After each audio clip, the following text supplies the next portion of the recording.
I kind of wanted to start out by doing a little thought experiment.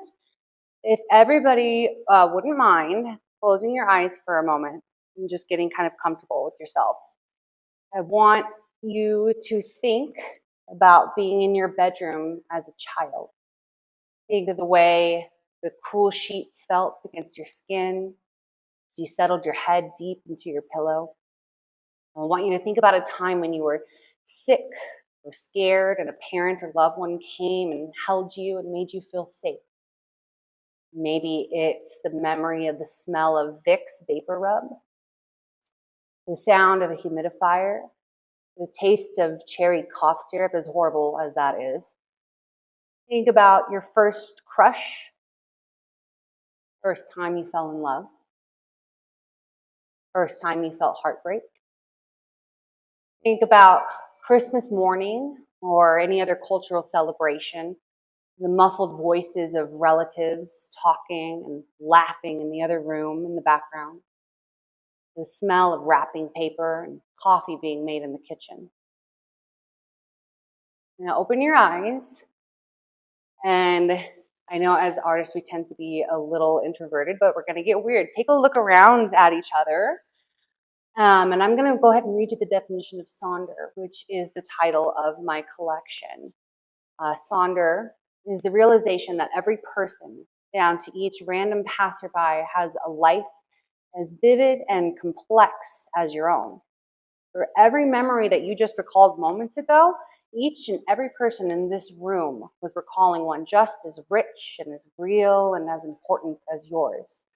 Dozens of memories, all compiled just from this small room right here.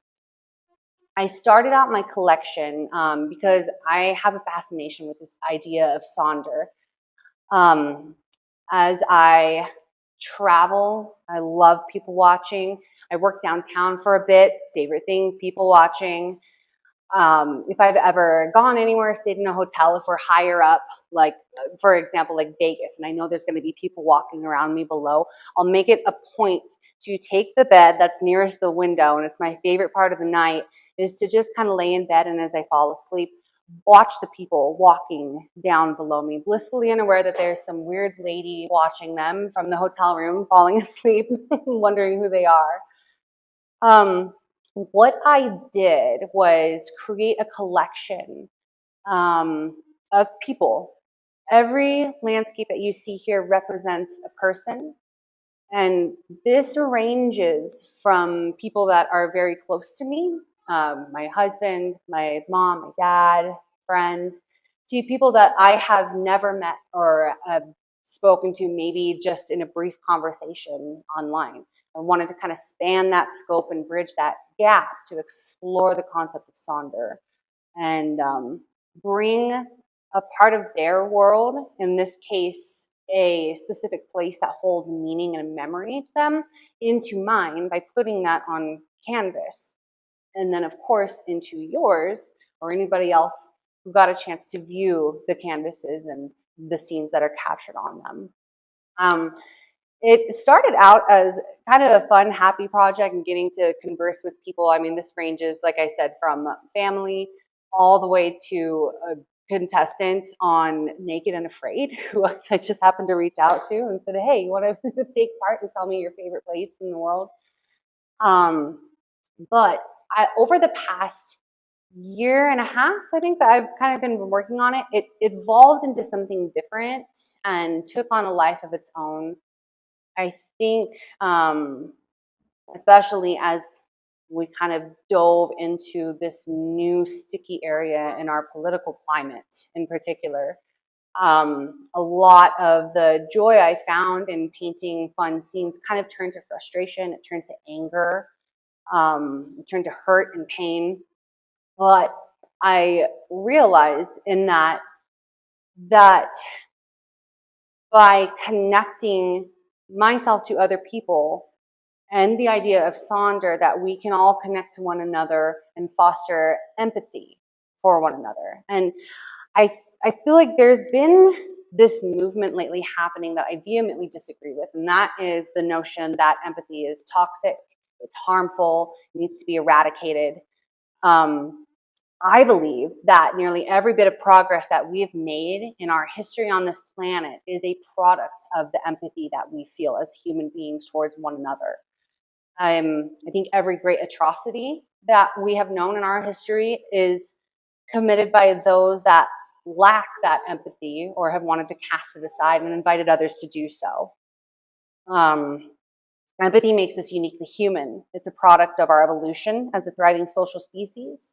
It's found in Christian scriptures with the commandment to love your neighbor as yourself. It's in Hinduism. This is the sum of duty. Do not to others what would cause pain if done to you. Buddhism. Treat not others in ways that you yourself would find hurtful. Taoism. Regard your neighbor's gain as your own gain and your neighbor's loss as your own loss. Judaism, Islam, Unitarianism, Native spirituality, and hundreds of others, belief systems, thousands of religions.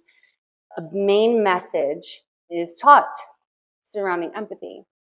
And I can't help but wonder how we can treat others the way that we want to be treated if we lack the ability or actively choose not to recognize and feel how others are impacted and how they feel. We may be the main protagonist in our own story, but the concept of Sonder helps you think differently about that perspective and become more open to the idea that each and every person on this planet, this pale blue dot, recognizes themselves as the main protagonist in theirs. The outside world may not exist beyond anything more real than a glowing phone screen as we doom scroll at 2 a.m. But the crying children in crumbling buildings 7,000 miles away, they have memories of smelling coffee and hearing relatives' laughter in another room.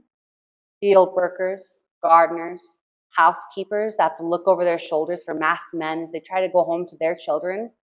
They remember how their parents would let them climb into their bed after a nightmare and care for them, same way we care for our children.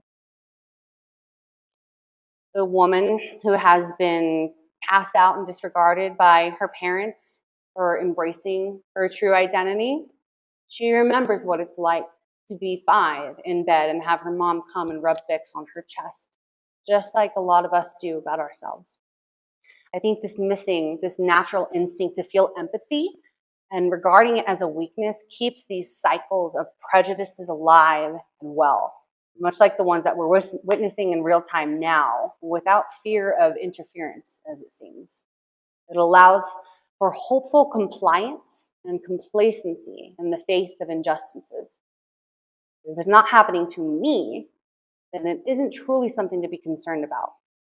And this complacency of many, combined with both the implicit and direct instructions by a very loud few to view our empathy as a harmful tool to be done away with, is the fire in which totalitarianism and unchecked cruelty is forged. There's a fantastic poem by Maurice Ogden. I think it perfectly sums up the importance of being both outspoken and empathetic. It hits a lot of the points that we have talked about here. It's called The Hangman, and I'm going to go ahead and read that to you now. Into our town, the hangman came, smelling of gold and blood and flame. And he paced our bricks with a diffident air, built his frame on the courthouse square. The scaffold stood by the courthouse side, no wider than the door was wide. The frame as tall or a little more than the capping sill in the courthouse door. We wondered, whenever we had the time, who the criminal and what the crime. The hangman judged with the yellow twist of knotted hemp in his busy fist. And innocent though we were with dread, we passed those eyes of buckshot lead. One cried, "Hangman, who is he from who you raised the gallows tree?" And then a twinkle grew in his buckshot eye, and he gave us a riddle instead of reply. "The one who serves me best," said he, "shall earn the rope of the gallows tree." And he stepped down and laid his hand upon a man from another land. And we breathed again, for another's grief at the hangman's hand was our relief. And the gallows frame on the courthouse lawn by tomorrow's sun would be struck and gone. So we gave him away. No one spoke. out of respect for his hangman's cloak. The next day's sun looked mildly down on roof and street in our quiet town, and stark and black in the morning air, the gallows tree in the courthouse square. The hangman stood at his usual stand with yellow hemp in his busy hand, with his buckshot eyes and his jaw like a pike, and his air so knowing, businesslike.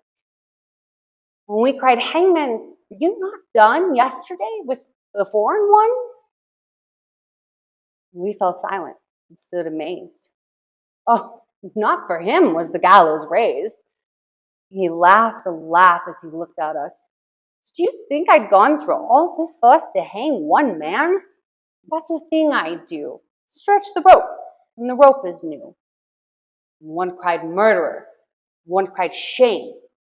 And into our midst the hangman came to that man's place.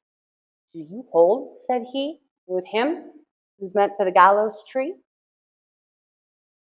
And he placed his hand on that one's arm, and we all shrunk back in quick alarm. And we gave him way, and no one spoke, this time of fear for his hangman's cloak.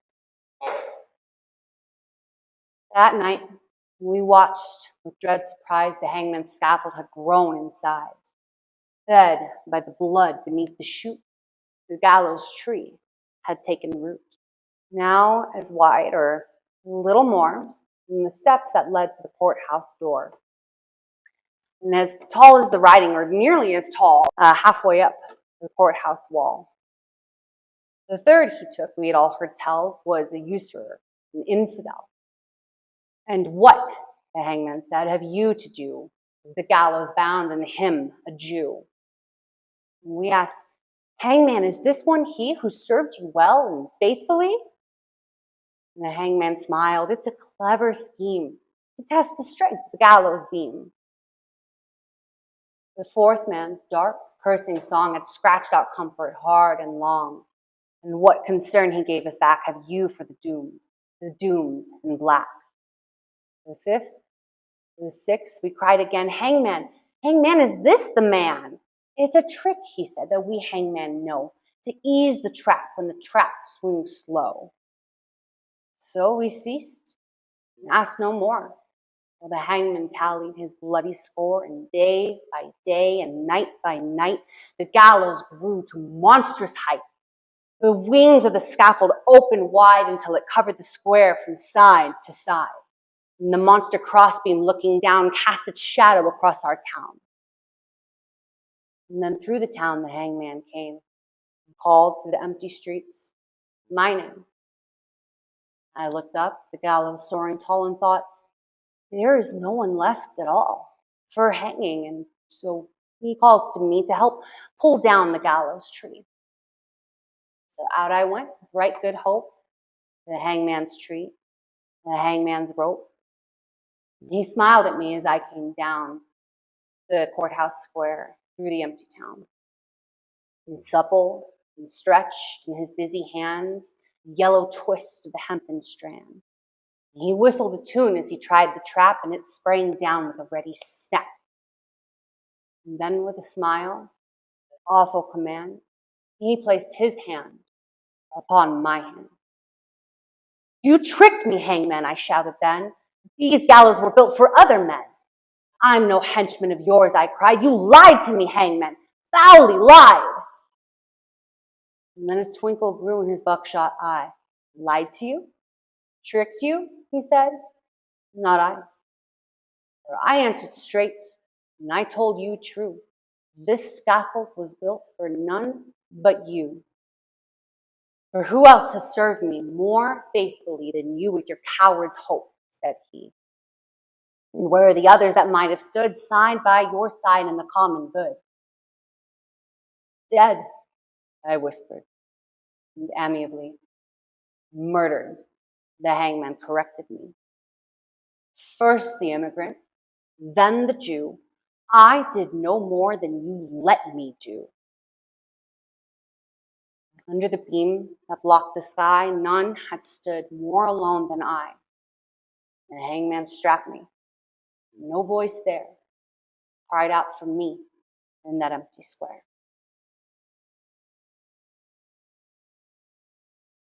What I hope in having this discussion and carrying it over into my work is that we can recognize our shared humanity.